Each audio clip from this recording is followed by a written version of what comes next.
d'archives du paysage sur le chemin des Dames en 1918, donc juste à la fin de la Première Guerre mondiale. Et c'est le paysage ravagé dans les vous pouvez endroits qui ont expliquer été plus meurtriers. votre processus créatif et pourquoi vous utilisez le terme de dessin? Alors j'utilise le terme de dessin parce que c'est du dessin. C'est du dessin au crayon à la cire sur des plaques de verre.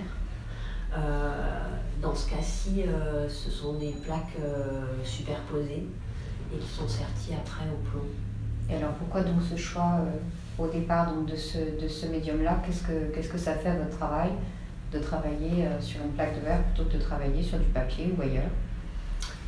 Alors je suis pas sûre de pouvoir répondre à toutes les questions parce que je pense qu'il y a des choses qui se font de manière intuitive, enfin ou je sais pas, ou inconsciente. J'ai toujours, depuis très très longtemps, je travaille sur la transparence. J'ai toujours fait des choses qui n'étaient pas immédiatement visibles. Pour moi, c'est important que les choses se donnent pas immédiatement, qu'on soit obligé, enfin que la personne qui les regarde soit obligée de se déplacer pour aller regarder, donc pas voir mais regarder.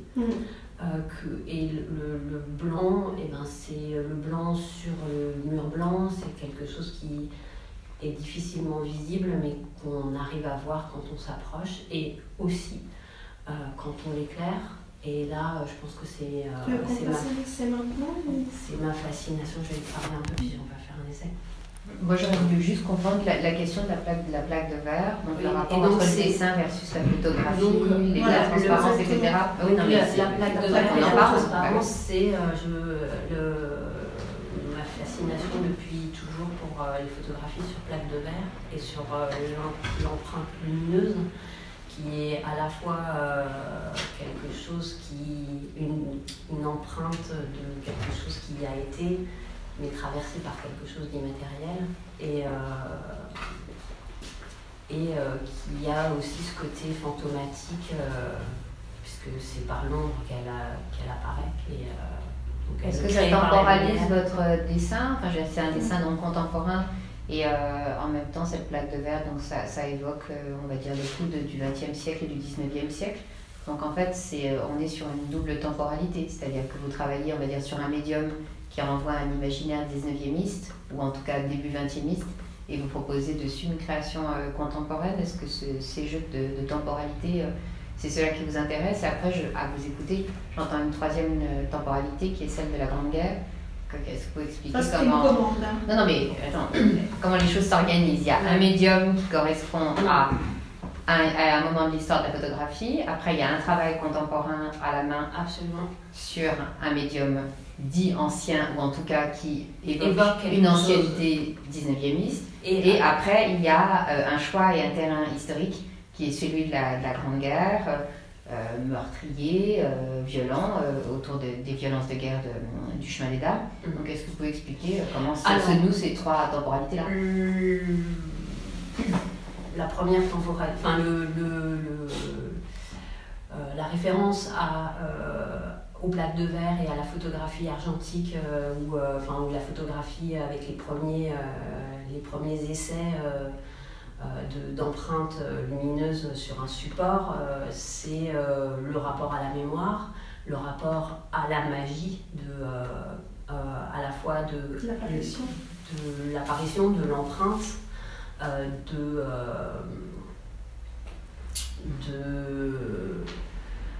du côté aussi lanterne magique,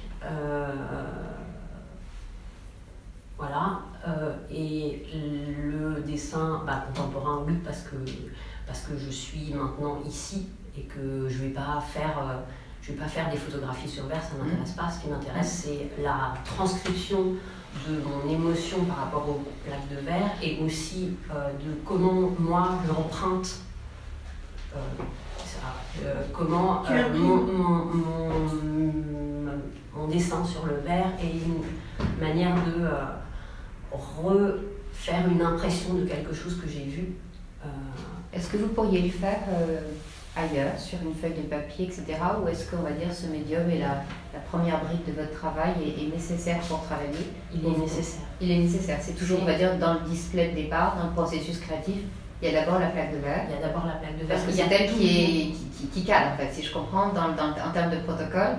Elle cadre, ensuite vous dessinez dessus, et donc cet imaginaire guerrier, pourquoi lui? Alors, guerrier, non. En tout cas, sur le chemin des dames. Là, sur le chemin des dames, j'ai commencé ce travail sur la proposition d'un musée qui est sur le chemin des dames. Un musée qui est un musée des outils, mais qui a été créé par quelqu'un qui vient de faire une thèse sur la destruction puis la réappropriation par les habitants du chemin des dames. Est-ce que vous pouvez en parler, cette thèse, et de qui s'agit-il? Alors, le musée s'appelle le musée de Bassogne. La personne qui a créé ce musée s'appelle Stéphane Bédôme. Et donc, sa thèse, c'est une thèse historique sur le paysage, sur la façon dont le paysage a été détruit, puis comment les gens, peu à peu, se sont réappropriés ce paysage, et puis comment il a été, par des politiques,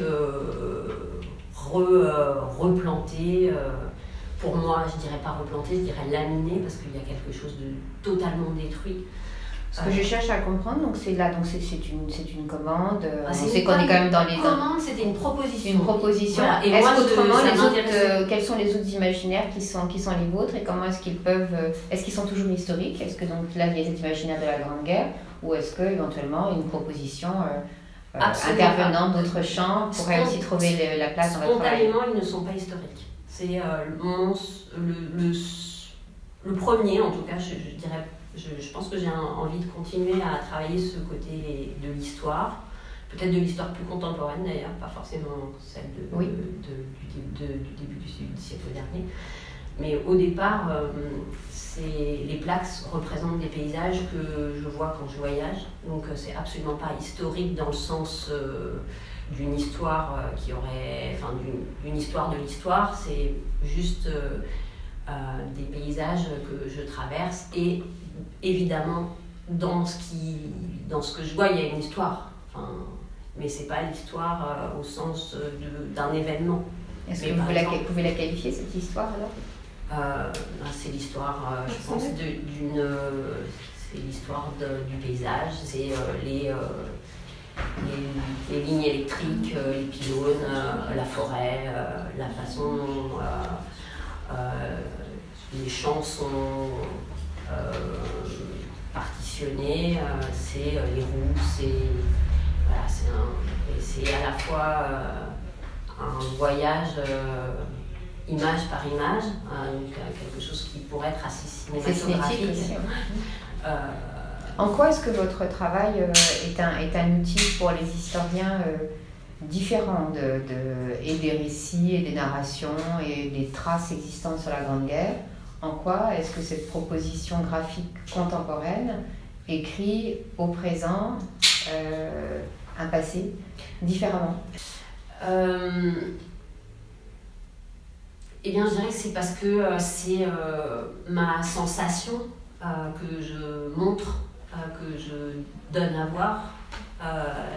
J'imagine pas qu'elle est meilleure, plus véridique, mais juste Est-ce que c'est un travail, par exemple, très documenté d'un point de vue historique? Est-ce que vous me diriez, par exemple, vous savez, avant de m'être lancée là-dedans, j'ai lu tout ce qui est sorti sur la Grande Guerre, je me suis complètement laissée envahir et pénétrer par cet univers-là, ou précisément, vous êtes dit au contraire, non, ma démarche est très différente, c'est une démarche qui est relativement intuitive, et j'ai simplement fonctionné avec mon imaginaire qui peut être cinématographique, quelques affiches, des manuels d'histoire où on voit le chemin des dames, et c'est peut-être tout ça que vous avez convoqué intérieurement et qui est ressorti dans votre travail. Cette question de la documentation en amont du travail, ou quelque chose qui est sorti comme ça, parce qu'on a tous, je pense qu'on fait un tour de table ici, on a tous notre imaginaire de la Grande Guerre. Voilà. Non, j'ai fait un travail de recherche. Avant, j'ai lu, j'ai regardé des documentaires, et puis après, j'ai demandé à Stéphane Bédôme, donc, qui était à l'origine de la proposition de travailler sur le paysage du chemin des Dames, de me donner des images d'archives. Enfin, on en avait parlé déjà dans la proposition, enfin, quand il m'avait fait cette proposition de travailler pour cette exposition sur le chemin des Dames. Je lui avais dit que ça m'intéressait de travailler sur à partir d'images d'archives, ce que je n'avais jamais fait. Mais Est-ce que vous avez travaillé à partir de plaques de verre? Non. Représentant la Grande Guerre aussi. Non, c'est encore une autre question, c'est une autre couche. C'est une autre couche. Dispositif. Alors, j'ai une très très belle histoire. Je ne sais pas si l'anecdote peut rentrer ici, mais quand je suis allée installer mes plaques de verre, en fait, au musée de Bassane, il y a une série de plaques comme celle-ci, là, qui sont des plaques simples. Celles-là étant des plaques successives. Donc je suis allée installer ces plaques et est arrivé quelqu'un de la région qui apportait des peintures pour les prêter au musée et qui a commencé à regarder mes dessins et on a engagé la conversation. Et là, quand on a commencé à parler des photos sur plaques de verre, il m'a dit qu'il avait un carton entier de plaques de verre de la guerre de 14-18. Et il est arrivé 2 heures après avec le carton entier qu'il m'a confié pendant 2 mois. Donc c'est totalement imprégné aussi de cette vision-là et de ce toucher-là. Ça c'est très intéressant dans la création de votre dispositif. C'est-à-dire qu'il y a l'imaginaire, une documentation historique et après matériellement avoir touché des plaques du verre du passé que vous métamorphosez. Est-ce que vous pouvez parler du verre que vous utilisez pour votre travail contemporain et vraiment de comment ça surgit, comment les choses se mettent en place? C'est ça qui est intéressant. Là, je pense qu'en vous écoutant, on a compris que premièrement, c'est le verre qui vous intéresse par rapport à la transparence. Deuxièmement, que vous n'êtes pas forcément dans une démarche ni historienne, ni historique, ni historiciste, que là, c'est une conjoncture, mais que vous faites vraiment le travail d'historienne en allant très à fond dans les travaux et qu'en plus, vous vous trouvez vous-même au contact le plus rapproché avec des plaques de verre. C'est pas du tout de l'anecdote, ça me paraît totalement décisif dans l'élaboration de votre travail. Donc maintenant, avec cet imaginaire-là, avec ce toucher-là, comment vous fabriquez précisément ce travail-là? On est par rapport à un produit fini, les historiens, vous savez qu'on aime bien les intentions plus que les résultats. J'aime bien les résultats aussi, je suis heureuse de les voir ce soir, mais j'aime bien comprendre peut-être à vous écouter votre intention de travail. Je choisis dans les images d'archives celles qui évoquent quelque chose en moi. Et il y a dans les paysages non d'histoire, enfin les paysages comme ça qui défilent, j'ai toujours besoin de cette envie de ressusciter quelque chose. Je ne sais pas très bien qu'est-ce que ça veut dire, mais j'ai vraiment ce sentiment d'avoir besoin de redire, enfin de ressusciter, que la chose elle revive et qu'elle ressuscite l'autre, enfin qu'elle ressuscite chez l'autre ce qu'elle a suscité chez moi. J'ai envie d'essayer de traduire ça. Donc je choisis une image et puis je la creuse. Je dessine, C'est-à-dire, est-ce que vous pouvez l'être précise? J'essaie. Comment vous faites? Est-ce qu'il y a des gammes graphiques qui préparent votre dessin? Est-ce que vous y allez non, je vais directement sur la plaque de verre, le crayon gras, je travaille avec des crayons à la cire qui permettent d'avoir autant de repentir que... C'était la question que j'allais vous poser, donc vous pouvez revenir et reprendre. C'est pas une ligne, on va dire. Non, c'est pas une gravure. C'est pas une gravure. C'est pas une gravure. C'est un processus itératif. Alors, oui, c'est plein de choses. Je dessine, je gratte, j'essuie, je reprends, enfin je redessine par-dessus. Et excusez-moi, je veux savoir aussi, quand vous faites ça, c'est simplement avec l'image de ce que vous avez, enfin l'image dont on a compris qui vous a retenu. Elle est ensuite mise de côté et vous l'avez simplement dans votre tête, ou vous travaillez avec l'image en question? Non, je garde l'image. L'image est là devant vous dans le dispositif. Dans le dispositif. D'accord, ça veut dire que, est-ce que vous avez envie, vous voyez bien, je suis dans une rhétorique un peu simple, mais après tout on est là pour ça aussi, est-ce que vous avez envie de copier l'image? L'image, elle sert de cadre à votre travail. Pourquoi est-ce qu'elle est là? Après tout, vous pourriez me dire, je l'ai vue l'image, elle est maintenant, j'ai l'image mentale, c'est dans la causa mentale et je m'en fiche, j'ai plus besoin. Là, en fait, elle doit être dans le dispositif. Oui, et elle est dans le dispositif parce que je ne la copie pas, mais j'essaie de la transcrire. Pour la transcrire, il faut qu'elle soit présente. Vous pouvez expliquer transcrire, parce que là, c'est pas un verbe anodin. Comment transcrire une image du passé dans une création et dans une production contemporaine? C'est essayer peut-être de la traduire dans un nouveau langage pour qu'on l'entende d'une autre manière que ce qu'elle donne à voir quand elle est image d'archive. C'est très intéressant le dispositif, parce que c'est vraiment une démarche très très singulière qui est de travailler sous un totem d'une image ancienne en exigeant que le totem soit présent et en même temps, j'entends bien, en faisant aussi disparaître le dit totem pour proposer quelque chose qui est tout à fait personnel. Elle est fondamentale et elle est aussi intéressante parce qu'elle montre que votre pratique plasticienne est totalement nourrie d'une démarche historienne et que précisément vous dites que, et ça m'intéresse, enfin je reprends vos mots, et justement cette expérience-là récente me plaît et j'ai très envie de poursuivre. Ça voudrait dire que peut-être que ce protocole historique, historisant, historiciste vous intéresse et que vous auriez peut-être envie de le modéliser. Et est-ce qu'il vous plaît ce travail? Et c'est cette question du plaisir au travail, on en a parlé plusieurs fois et de façon assez fondamentale pendant toute cette semaine. La question de l'achevé, de l'inachevé, de l'inabouti, à quel moment vous savez que le travail est terminé? Et est-ce que là, le voyant ce soir, vous vous dites « Ok, ça y est, c'est fini, c'est bien, ça me plaît, it fits to me, c'est bien, c'est ok pour moi » ou est-ce que vous auriez envie, une espèce d'envie incessante de refaire, de reprendre, de se dire « J'ai jamais fini » J'ai pas été jusqu'au bout du processus de fabrication. Les plaques, que ce soit les plaques simples ou les plaques multiples comme ça, je les dessine sur de longues périodes. Donc je dessine, je laisse, je reprends. Et à plusieurs, enfin souvent à de nombreuses reprises. C'est assez rare que ça aille vite. Enfin, c'est rare que je les reprenne qu'une fois ou deux. Cette temporalité du travail, elle est importante. Vous mettez combien de temps? C'est très variable. Alors ce travail-là, par exemple, on comprenne justement la mesure du temps. Et votre espace-temps, dans quel endroit, si vous voulez bien nous dire aussi le lieu, enfin oui, la question de l'espace-temps, c'est la question de ce soir. Quel est votre espace et quel temps produire ce temps-là, ce temps d'image? Alors je travaille dans un atelier partagé, j'ai un petit coin à moi. Est-ce qu'il y a du bruit?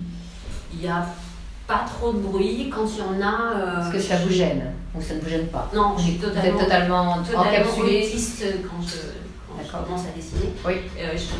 J'ai la grande chance d'avoir un petit endroit qui donne sur des rails de train. Là, on voit, là c'est pas le cas, mais dans les autres paysages, je travaille beaucoup à partir de photos que je prends en train. Oui. Qui fait que voilà, c'est tout d'un coup quelque chose qui se raccorde. Et la temporalité de ce travail, est-ce que ça joue aussi avec le matériau de départ? C'est-à-dire, est-ce que le fait que ce soit sur une plaque, il faut que ça pose, que ça se repose, et donc il y a ce temps de latence, qui serait aussi le temps de latence qu'on trouve dans la photographie, jusqu'à ce que l'image surgisse. Est-ce que c'est ça aussi peut-être qui vous plaît, et qui fait que c'est un travail par couche, et par couche nécessaire, parce qu'il faut bien attendre pour que l'image se révèle, j'emploie le terme à dessin. C'est pour ça que vous disiez transcrire, moi j'ai l'impression que c'est le verbe, je ne suis pas là pour dire les meilleurs verbes, j'en sais rien, mais c'est révéler, au sens même de la plaque de verre argentique. Vous révélez des images anciennes dans une nouvelle grammaire contemporaine, et ça sort par stance temporelle longue. Mais oui, je pense que le fait d'attendre qu'il y a dans ce plaisir, parce que je pense qu'il y a beaucoup de plaisir pour moi en tout cas, j'ai beaucoup de plaisir dans le dessin, et il y a ce plaisir de ne pas voir tout de suite les choses qui sont bien, et d'être obligé d'attendre, de les revoir, voilà, de revenir, d'avoir des moments où je ne les vois pas, et pour ça c'est très important de ne pas vivre dans l'endroit où j'ai mes plaques, donc d'avoir un atelier. Et je viens et là je vois si les choses arrivent, et parfois ça arrive, et parfois ça arrive un peu, et puis parfois ça arrive pas du tout, puis quand ça arrive un peu, je continue, quand ça arrive pas du tout, je retravaille. Ça m'arrive très très rarement d'effacer complètement, donc je travaille toujours par couche, en remettant par-dessus. Oui. Non, je gratte aussi. Vous grattez aussi? J'enlève, mais j'enlève pas tout. Je garde le... Il y a la stratification quand même des différents temps de travail. Et donc ça peut prendre... le temps le plus long, moi je suis très intéressée par ces questions de temporalité. On va en parler tout de suite avec David, qui est dans un geste très, très rapide. Vitesse et vitesse, dont il va reparler. Donc la question du temps au travail, le temps de l'œuvre et le temps que nous on a à regarder votre œuvre aussi, mais le temps à l'œuvre, le temps passé au travail, c'est assez fondamental. Vous, c'est un temps long. C'est long, alors c'est dans l'histoire aussi. C'est 4, 5 mois, oui. 6 mois, mais parfois c'est un peu moins, ça peut être sur un mois et demi. Ça vous contraint ou c'est votre temps à vous? C'est votre tempo interne en fait? Ou c'est une contrainte du médium? Les deux. Non, c'est une contrainte. Enfin, à la fois, c'est parce qu'il y a des moments, j'y arrive bien, puis d'autres moments, j'y arrive pas. Pourquoi? Je sais pas. Il y a des moments qui sont plus difficiles que d'autres, où je suis pas très satisfaite. Enfin, où ce qui arrive sur les plaques me plaît moyennement. Du coup, je les retravaille très longtemps. C'est pour ça que ça dure plus longtemps. Et aussi parce que il y a des moments où je suis moins disponible et du coup, je les laisse un peu plus. Mais au fond, je pense que c'est plutôt dû à le temps que les choses arrivent comme j'ai envie qu'elles apparaissent. Et ça, je n'en suis pas maître. Donc, oui. Ça peut être très... Vous suivez ce mouvement-là, c'est l'œuvre qui donne ce tempo. Là, je fabrique et toujours dans une démarche un peu protocolaire, je regarde ce que ça donne à un moment donné. Non, c'est un va-et-vient. Voilà. Vous testez et vous adaptez par rapport à ce que donne la lumière sur le... Voilà. D'accord. Plus d'ailleurs avec les plaques simples qu'avec les qui me semblent être un peu différentes. Enfin, il y a toujours cette histoire, enfin ce rapport avec la photographie et avec ce côté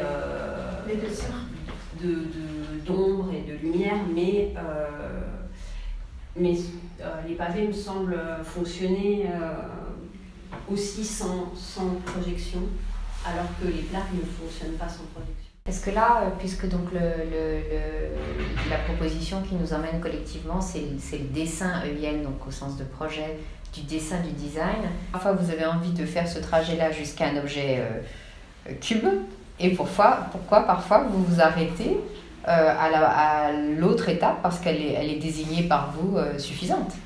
Elle se suffit là. On comprend bien justement quel est le projet de votre dessin, et là, est-ce que vous designez ce dessin justement en lui proposant une dimension 3D et en faisant un objet?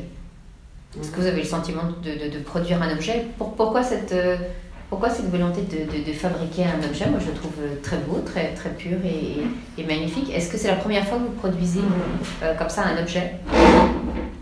Non, je l'ai déjà fait des pavés par le passé. Et voilà, qu'est-ce que vous cherchez dans cet espace-là, qui est haute, qui est l'espace... l'espace de l'objet, où il y a une belle poétique de l'objet, c'est très beaux objets, alors que ce qu'on a vu tout à l'heure, oui, ce sont des dessins sur un médium différent, et là, moi, je vois des objets. Mais est-ce que vous voyez des objets? Oui, je vois des objets, mais je vois déjà des objets dans les plaques. Vous voyez déjà des objets dans les plaques. Peut-être on peut parler de cette matière, cette épaisseur-là, parce que moi, je vois davantage les dessins, et là, plutôt des objets, mais donc vous voyez toujours des objets? Des objets dessinés? Vous diriez que ce sont des objets dessinés? Vous les ressentez comme des objets au sens où éventuellement il y aurait cette volonté sensorielle de les attraper comme ça? Est-ce que ce volume, cette matière, cette densité, ça vous intéresse? Les plaques, les plaques photographiques, c'est des choses qu'on prend... Enfin, non, c'est pas des choses qu'on prend dans les mains, c'est des choses c'était des plaques qui servaient à faire une impression photographique, à avoir une photo. Mais moi, le rapport que j'ai avec ces plaques, c'est les vide-greniers ou les brocantes où ils sont dans les boîtes et où on les manipule. Oui. Et pour moi, le fait qu'on le manipule, ça a cette dimension d'objet, parce que justement, on le prend dans la main, on le touche. Et j'aime beaucoup j'aimerais pouvoir montrer les plaques toujours de manière à ce qu'on puisse aussi les tourner autour. Moi, je voudrais savoir, c'est comment vous basculez de ce qui est là-bas, donc on va dire à plat, à l'objet. Comment se fait ce trajet-là? Le choix qui est fait, j'imagine, vous ne faites pas tout le temps de là-bas pour aller à ici. Non. Voilà, donc moi je veux savoir... C'est deux choses différentes. Pourquoi est-ce que parfois Pourquoi est-ce que parfois vous vous arrêtez et est-ce que parfois vous allez direct au cube sans passer par l'étape plane?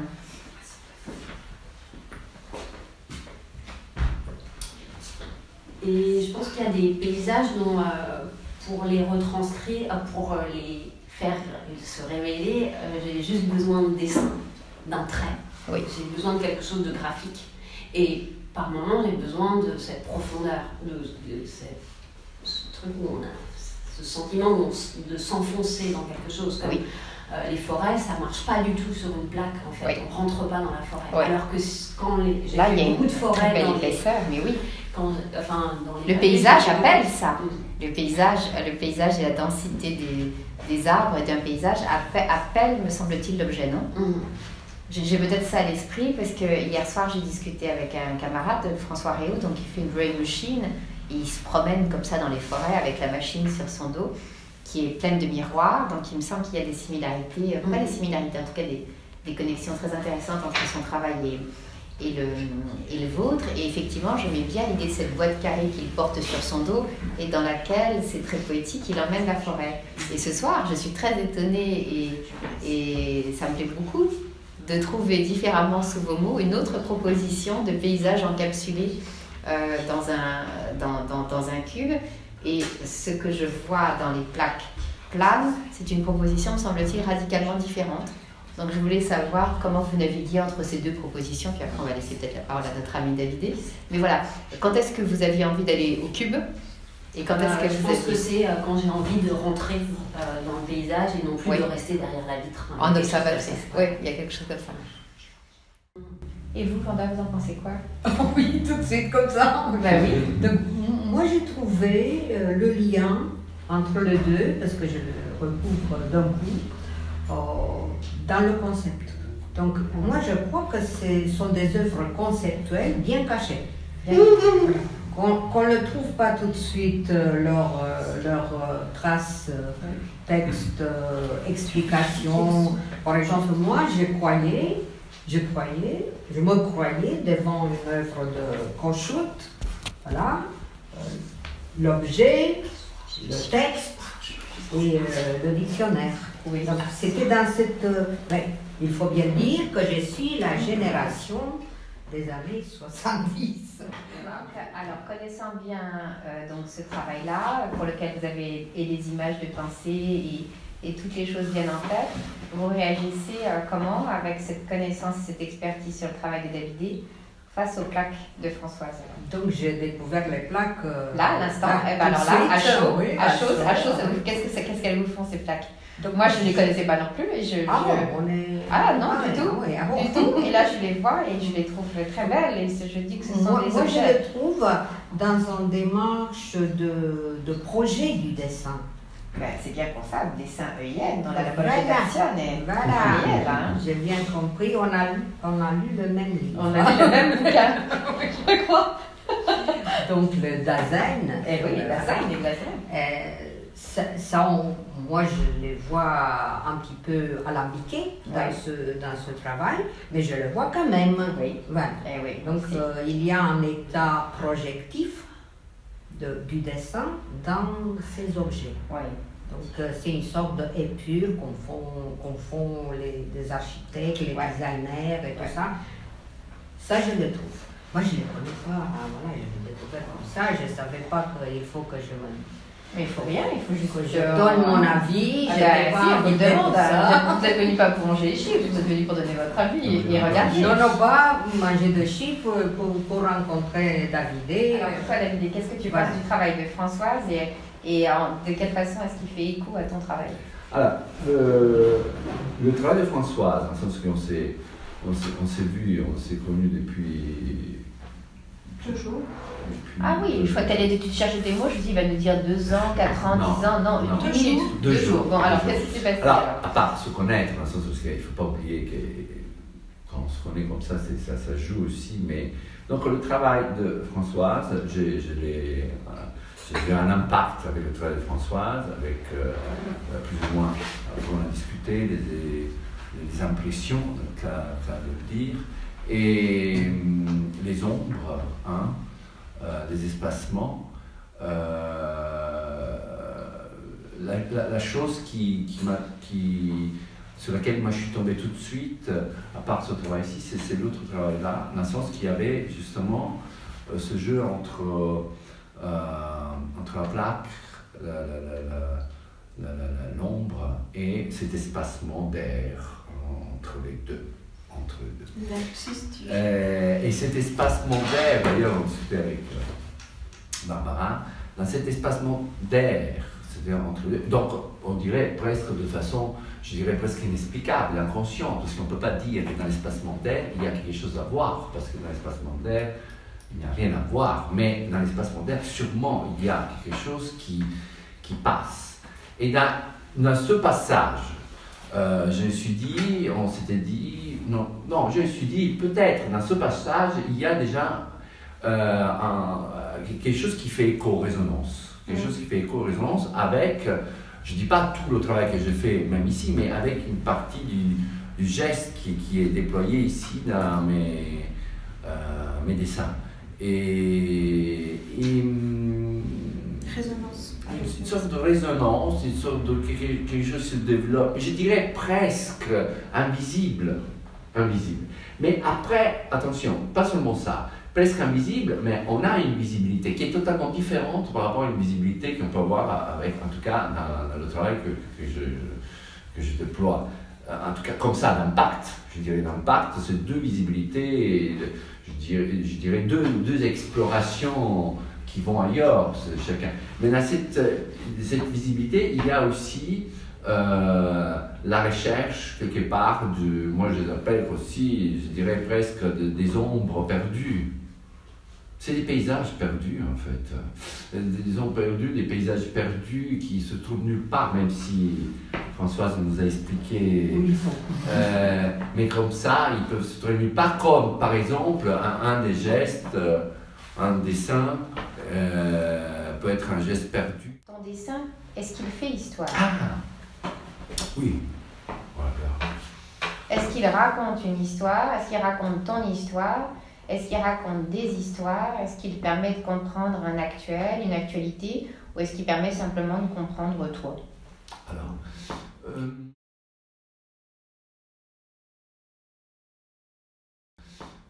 mais c'est toi dans le monde, et toi ici maintenant, dans le Hic et Nunc, et toi avec ton passé, et toi avec ton italianité qui n'existe peut-être pas, et toi avec ton installation ici, et toi avec tes voyages. Tu reviens de Taïwan, tu bouges. Voilà, je voudrais savoir quelle histoire on voit dans tes dessins. Alors, l'histoire que moi donné ça. Mais est-ce qu'ils sont là pour ça? Est-ce qu'ils sont là pour ça? C'est une histoire de l'ordre d'un parcours intime. Oui. Bon, ça, je pense que là-dedans, dans un parcours intime. Alors, comment ça se fait que quand on parle d'intime, est-ce que l'intime, à chaque fois, se présente intact face à un monde autre, à l'extérieur, où justement l'intime, il est transformé, il bascule aussi dans des zones où en fait il est influencé du monde extérieur. C'est intime que c'est un parcours qui respire à chaque fois. Mais là, je me permets, juste parce que je vois un peu ce que tu fais. Françoise a dit son display, son dispositif de travail, temps long, travail sur documents, etc. Et lors de notre séminaire, et je l'énonce à haute voix pour ceux qui l'en garderont peut-être ce soir, toi, tu avais expliqué justement un processus très itératif tous les jours. Tous les jours. Tous les jours. Ouais. Tous les jours. Je l'ai dit, tous les jours, voilà. Il y a de ma part un geste, quelque chose, alors, un dessin qui se fait. Peut-être que tu reviennes sur ce prologue-là, prologue protocole, une nécessité, vouloir faire trace ou simplement vouloir te faire plaisir. Quelle est ton intention dans ce geste itératif quotidien? C'est vrai que je le dis tous les jours, et c'est vrai, c'est tous les jours, tous les nuits. Et c'est tous les jours, oui. Et j'avais appelé ça presque une activité monacale. Dans le sens qu'une activité monacale, dans le sens de, je dirais presque de méditation. Une prière chaque jour. Oui, comme si chaque jour il y avait une prière. Et juste avant que j'oublie de te poser cette question, voilà, est-ce que Françoise a parlé de son plaisir au dessin? Moi, j'aime beaucoup ce livre de Jean-Luc Nancy, Le plaisir au dessin. Est-ce que cette activité monacale et itérative et quotidienne, est-ce qu'elle est parfois contraignante? Tu te dis, oh, mais ce matin, je n'ai pas du tout envie. À quel moment de la journée le fais-tu? Non, c'est impossible. Impossible que ça ne te plaise pas? Non, c'est pas une question. C'est impossible. C'est-à-dire, c'est impossible. Je dis, oh là là, aujourd'hui, j'ai oublié de faire un dessin. Attends, non, ça non. Jamais. Non, jamais ça te traverse. Jamais. Non, jamais. Mais est-ce qu'il y a... Jamais parce que. Jamais. Alors, attention, ça peut arriver que je ne dessine pas deux jours. Tu ne fais pas ta prière tous les jours. Non, jamais parce que c'est, pour revenir, dirons par opposition peut-être, à la durée de Françoise, parce que ça se présente comme une pulsion. D'abord, ça se présente dans le texte. Dans le sens que moi je suis là, que j'écris. Moi je suis très prosaïque aussi. Oui, pendant que j'écris. Mais à quel moment ça vient? Est-ce que j'ai c'est tous les jours? La nuit. Et pourquoi la nuit? La nuit ou le matin très tôt. Pourquoi? Le matin très tôt. Est-ce que ça a à voir avec la lumière? Est-ce que ça a à voir avec un état de sommeil et de demi-réveil? Ça a à voir avec quoi cette temporalité-là? Pourquoi par rapport à ton histoire personnelle et par rapport à ton travail? Pourquoi ce protocole-là? Parce que la nuit, c'est le moment, je dirais presque, du silence. Du silence. C'est le moment du silence. C'est le moment du silence, c'est le moment, c'est la possibilité de voyager mentalement, d'explorer d'autres zones aussi mentales. Et comment fonctionne la lumière? Donc là, Françoise a expliqué tout à l'heure dans son dispositif, la lumière posée à côté des plaques, des tests à mesure et donc un ajustement, j'espère pas dire d'ânerie par rapport à ce que vous avez dit tout à l'heure, un ajustement de sa main par rapport à son travail, par rapport à la lumière. Donc tu travailles de nuit, j'imagine que tu ne travailles pas dans le noir, quoique ce serait possible. Comment est-ce que tu joues avec la lumière la nuit? En fait, oui, d'ailleurs, tu l'as déjà dit, c'était presque possible. Je n'ai pas besoin de lumière. Tu n'as pas besoin de lumière? Quand je dis je n'ai pas besoin de lumière, ça ne veut pas dire que je travaille dans le noir, parce que sinon, je ferais n'importe quoi. Mais la lumière, pour moi, ce n'est pas quelque chose de... C'est pas fondamental. Même si je travaille dans la... Moins il y a de lumière, mieux c'est. Pour moi, en tout cas. Moins il y a de lumière, mieux c'est pour plusieurs facteurs. Déjà pour le fait que... si tu veux, l'absence ou la presque absence de lumière, ça me transporte justement vers une dimension ou une pulsion qui m'appelle quelque part. Après, il y a le fait de ne pas forcément, obligatoirement, voir entièrement la chose que je suis en train de faire. C'est-à-dire le dessin. Ça veut dire qu'il y a donc, tu essayes de restituer les temporalités, tu fais assez rapidement. Je crois que la dernière fois tu avais parlé d'un geste très rapide. Tu sais, c'est toujours, comment on pourrait dire, la peinture du geste, du trait unique. Et juste qu'on comprenne, moi j'aime bien comprendre les protocoles. Tu le fais, est-ce qu'éventuellement après tu vas te coucher? Et après tu vas voir longtemps après? Par exemple, tu fais autre chose et tu retournes voir après ce que ça a donné, ce que le geste a fabriqué. Après, non, je le laisse, je le fais, je laisse, je peux continuer. Et qu'est-ce que tu fais? À lire. Je peux continuer à lire, ou je peux continuer à écrire parce que j'étais en train d'écrire. Et après, je peux me lever. Après, j'oublie. C'est une façon de dire, non, mais je l'oublie. Il est là, il est posé. Et tu vas aller le revoir. Le lendemain matin.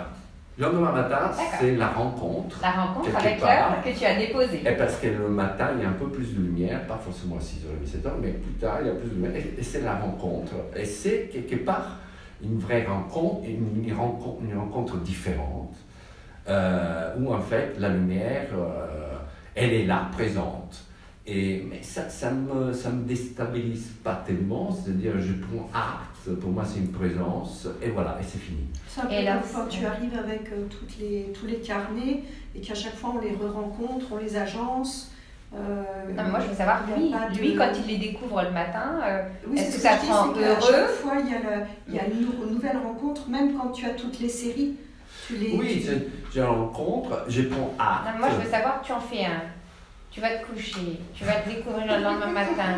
Qu'est-ce qui se passe? Est-ce que tu es heureux parce qu'il y a justement un final cut qui est tombé? Est-ce qu'éventuellement ça ne te plaît pas, ça te désespère? Est-ce qu'éventuellement tu as envie de le jeter, de le faire disparaître de ta vue? Ces questions de la rature et de l'oubli, c'est quand même tout à fait fondamental. Enfin, je veux dire, je pense que tous ceux qui sont créateurs, les créateurs ne gardent pas tout. On jette, on regarde. Non, je jette pas. Garde à vue. Il faut tout déclarer. Il faut expliquer. Non, il faut dire que parfois ça peut. Attention, parfois ça peut arriver. Non, ça peut. Quand est-ce que ça arrive? Parce que c'est vrai, il y a une autre démarche aussi de l'expérimentation. Donc il y a parfois une démarche d'expérimentation. J'utilise des outils ou ustensiles pour voir un petit peu qu'est-ce qui se passe. Dans ce cas-là, dis précise là, le dispositif. Par exemple, je peux utiliser, suite à une performance que j'avais fait à la galerie à Pigalle, Cabaret de la Performance, j'avais utilisé par exemple un couteau pour travailler l'encre. Oui. Et donc après, je me pose la question inconsciemment, je dis tiens, je vais faire une série de... c'est vrai que là c'est au début de l'ordre de l'expérimentation, ça marche pas, j'aime pas, ça me sert pour rentrer peut-être dans un autre monde, avec une autre lame. Ou à Taïwan, pour revenir avec Taïwan, c'était l'idée, donc on était dans cette résidence, c'était déjà l'idée que tout se développe déjà en vertical, à Tainan, dans cette ville, avec un système, je dirais que parfois c'est un système, non, parfois c'est la plupart du temps abusif, c'est-à-dire les gens ils construisent comme ça, des étages, avec des matériaux insoupçonnables. Il y a, je dirais, presque une sensibilité du provisoire, due peut-être au fait que Taïwan, c'est une terre où en fait il y a souvent des tremblements de terre. Est-ce que tu l'imaginais comme ça ou est-ce que ça a été une rencontre? Non, moi j'imaginais pas comme ça parce que pour moi c'était la première fois. Donc, oui. Non mais tu pourrais dire je me suis documentée, je suis arrivée, c'était pas du tout ce que j'avais imaginé. C'était quand même une découverte très spécifique, cette verticalité-là. Oui, cette verticalité, en plus verticalité fragile, dans le sens, ça peut se casser la gueule. Et d'ailleurs, la première chose que je dis, je pensais, évidemment, quand il y a un tremblement de terre ici, tout s'écroule, parce que avec cette façon de construire. Mais en même temps, tout s'écroule, mais tout c'est facile à reconstruire aussi. Donc il y a, et ça, tu sais, tu arrives et tu absorbes et tu es envahi par.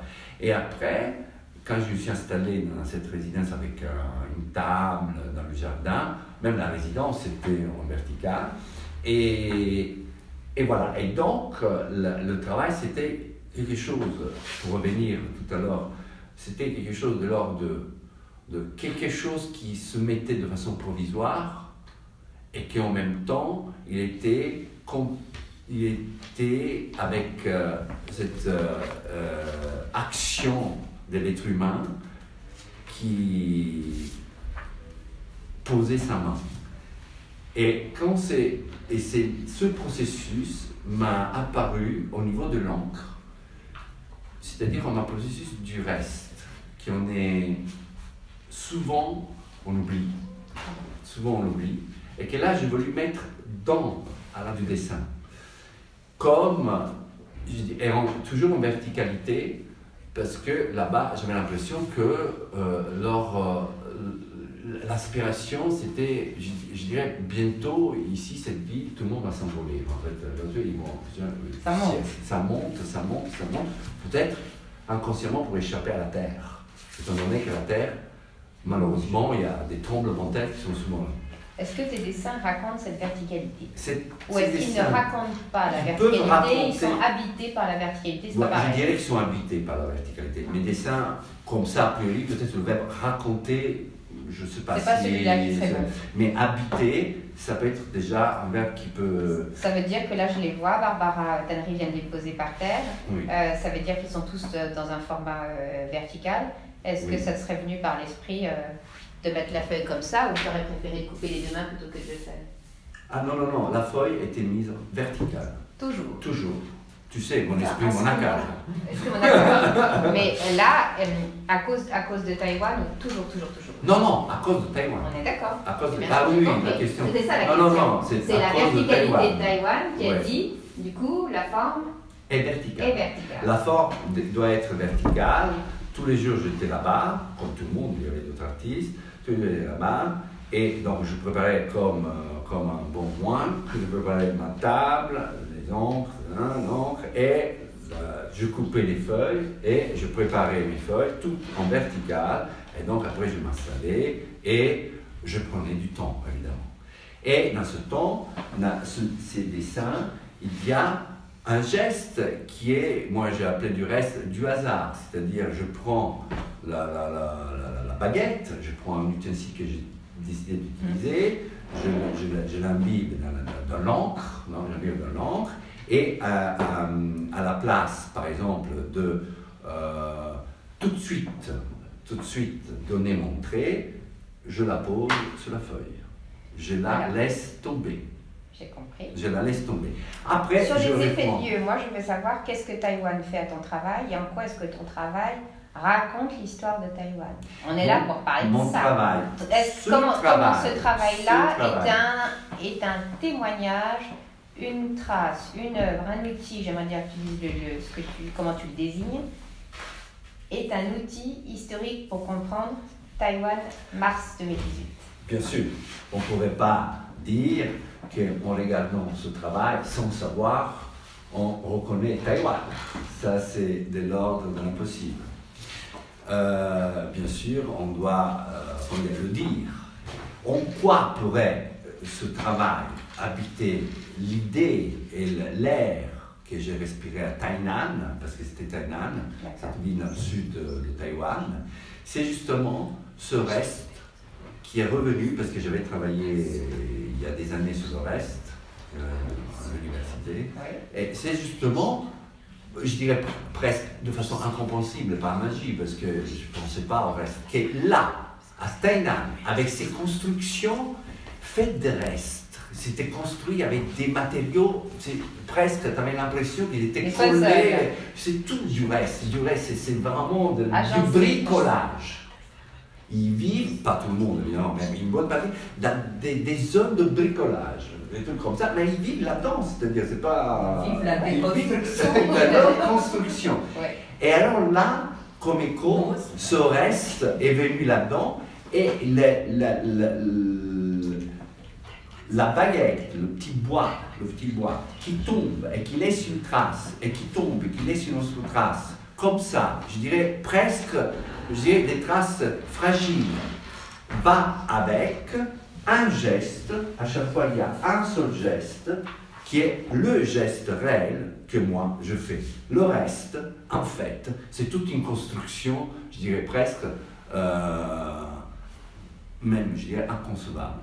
C'est pour cette raison, je crois qu'à la limite, je pourrais dire que ce n'est pas une construction, c'est une sensation. Et pour cette raison, à la limite, je pourrais dire que Tainan, on peut le dire ici. Mais bon, alors, avec des échos, le projet de ton dessin de Taïwan, c'était quoi?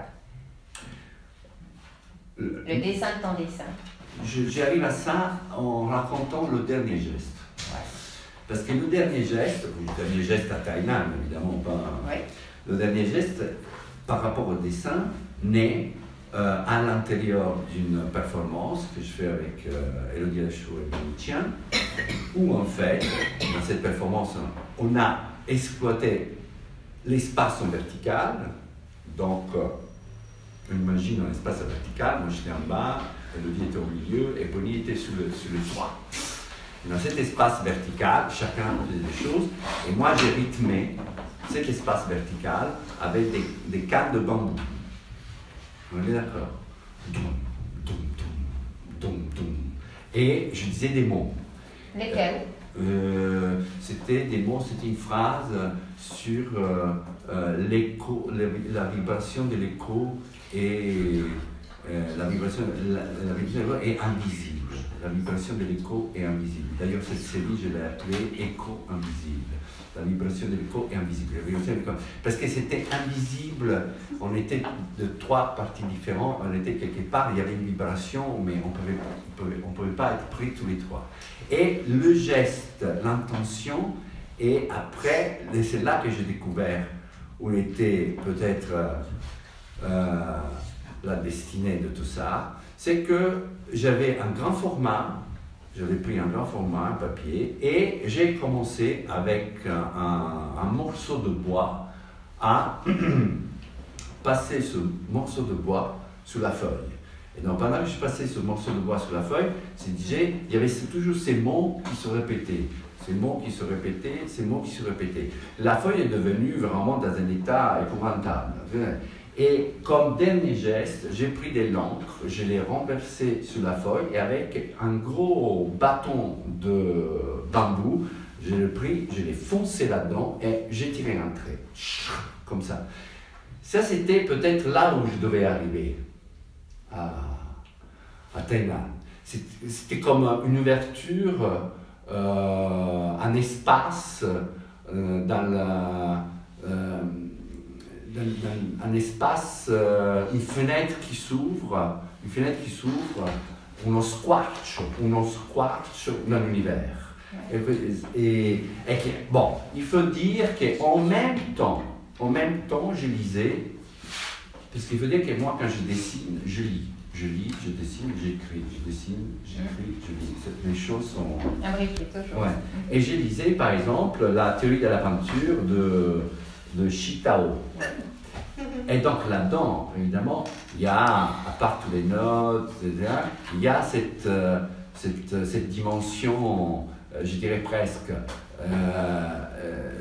le côté de la magie de l'encre, mais pas seulement la magie, l'encre sert à établir le geste et la position de l'être humain dans l'univers. Au début, il y a le chaos. Et c'est grâce au pinceau et à l'encre que l'homme, quelque part, commence à construire son humanité. Et ce geste, que lui a appelé le geste de la peinture du trait unique, c'est le geste qui permet à l'humanité, et donc au peintre qui à l'époque était considéré comme quelque part je ne dirais pas un dieu, mais quand même doué d'une énorme sensibilité. Et c'est là que je suis arrivé, moi aussi, dans le sens au niveau du chemin. Okay. Je suis arrivé là-dedans et c'était l'histoire pour moi que j'ai eue et que j'ai partagée avec les autres là-bas par rapport à Tainan. Est-ce que Barbara, donc, tu peux expliquer donc, quel était ton choix de réunir ce soir David et Françoise et aussi donc, le travail de Geoffrey Crespel. Donc ce trilogue et le duo de ce soir, est-ce que tu peux expliquer pourquoi tu l'as choisi? Oui, alors j'ai choisi ces 3 artistes dont le travail est relatif à la notion d'écriture, d'inscription. Ça va même jusqu'aux écritures. Parce qu'à mon sens, c'est ça qui fait histoire. Ils sont placés ici en binôme, les uns par rapport aux autres, comme des extrêmes d'un arc tendu, le long duquel le spectateur peut voyager, soit à travers la transparence des paysages de Françoise, soit par le trait suspendu des encres de David. Et autant les écritures de Geoffrey Crespel sont comme balayées par un souffle, autant chez David et Napoli cherchent à représenter les forces de celui-ci. Et tous les deux donnent une place magistrale au vide. Et ce vide, chez Françoise Perronneau, devient le médium permettant l'apparition de l'image, en fait. Son travail, Françoise, d'inscription du paysage, est mis à l'honneur dans la thématique historique des paysages déchirés des tranchées. Et il n'en reste pas moins léger. Pour les 2 autres, c'est pareil. Il y a une grande légèreté qui vient comme balayer la pesanteur de l'histoire ou de la situation architecturale. Voilà. C'est à peu près ce qui les tient tous les trois, cette relation à la fois à l'écriture et au vide. Tu as posé donc l'adjectif donc historique à leur travail, puisque c'était la proposition de ce soir. En fait, je suis partie du geste de Davide Napoli, dont on a parlé dans le séminaire Art et Corporéité. On a parlé de son geste qui fait rituel et qui inscrit au présent. Ce faisant, il fait histoire. Dans la répétition, dans la façon dont ça donne la trace d'un environnement. Pour aller vers celui de Françoise Perronneau, qui au contraire part du paysage et de sa trace mémorielle afin que l'histoire apparaisse.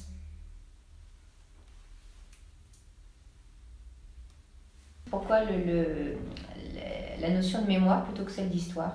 Pourquoi le choix de mémoire pour ce soir? Et en quoi ce choix de mémoire, si je comprends bien, tu as quand même souhaité la mettre en vis-à-vis d'une frise, elle, purement historique?